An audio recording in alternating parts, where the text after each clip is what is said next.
Halo, jadi kesempatan sekarang bakal ngomongin soal estetika atau filsafat seni. Dan adegan awal tadi dibuka dengan makan karena seni butuh makan.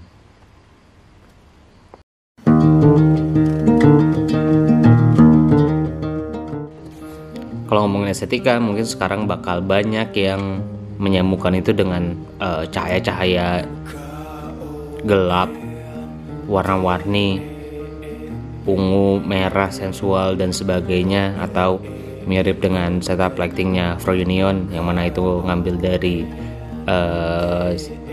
film-filmnya Wong Kar-wai. Tapi sebenarnya estetika itu adalah sebuah bangunan filsafat seni, atau zaman dahulu identik dengan filsafat keindahan. Pertanyaan-pertanyaan yang hadir dalam bangunan teori estetika selalu soal apa sih seni, apa itu seni, atau apa sih keindahan, apa itu keindahan, apa sih yang membuat sesuatu sebagai indah, apa aja, bagaimana keindahan itu bisa tercipta, dan keindahan itu bisa kita ganti dengan seni, dan seperti itu. Jadi sebenarnya tidak pernah bisa lepas dari teori filsafat atau bangunan filsafat, karena estetika sendiri adalah anak dari filsafat. Nah, kalau untuk video kali ini akan membahas soal ketidakberfungsian seni dan prinsip seni modern. Jadi ini salah satu prinsip yang cukup melekat pada seni modern, terutama pada gerakan-gerakan romantik dan pasca romantik. Soal pertanyaan masih sama, soal apa itu karya seni atau apa itu seni, dan apa yang bisa membuat sesuatu sebagai seni. Salah satu bangunannya adalah soal disfungsionalitas tadi atau ketidakberfungsian. Karya seni dapat disebut karya seni ketika ada unsur tadi, atau suatu benda yang tidak bisa disebut karya seni ketika ia sudah tidak lagi memiliki fungsi. Salah satu praktik yang terkenal adalah urinoa, karya dari Duchamp, yang mana urinoa itu adalah tempat kencing. Ketika Duchamp dalam sebuah pameran menempatkan urinoa atau tempat kencing di sebuah galeri. Di sana bisa kita lihat bahwa urinoa yang tadinya berfungsi sebagai tempat kencing atau memiliki fungsi tempat kencing hadir ke dalam galeri dan keberfungsiannya hilang. Di sanalah salah satu praktik ketidakberfungsian karya seni muncul.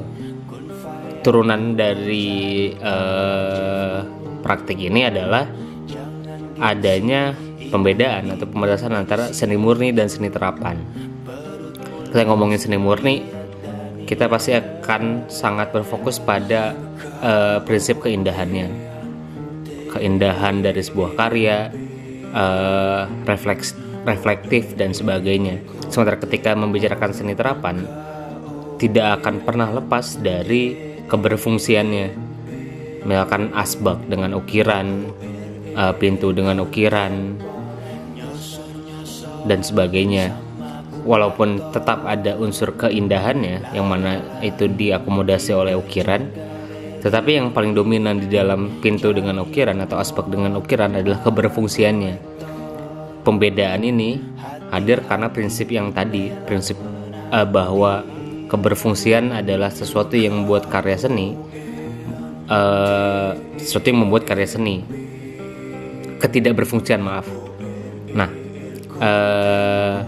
sebagaimana bangunan filsafat lainnya, itu memiliki prinsip dasar. Salah satu prinsip yang melekat pada pandangan ini adalah prinsip art for the art's sake, atau seni untuk seni, atau l'art pour l'art. Nah, prinsip ini menyatakan bahwa seni adalah untuk dirinya sendiri, tidak untuk hal-hal di luar dirinya, sehingga fungsi sosial, fungsi ekonomi, dan segala macam yang melekat padanya itu bukan urusan seni. Sebuah karya seni harus dilihat sebagai dirinya sendiri,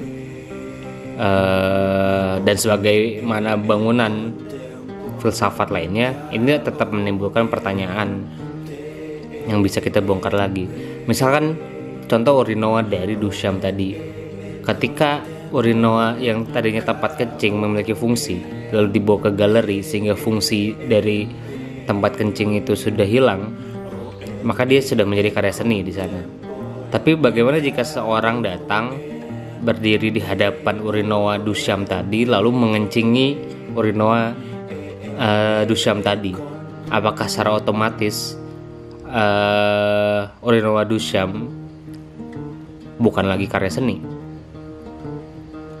Ini adalah pertanyaan yang muncul ketika aku membaca soal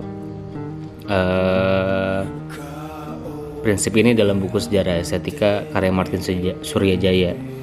Mungkin sudah ada yang mempertanyakan juga karena ini adalah salah satu aliran estetika era lampau.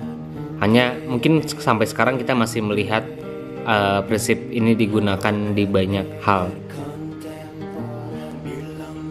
Oke, mungkin gitu aja video kali ini.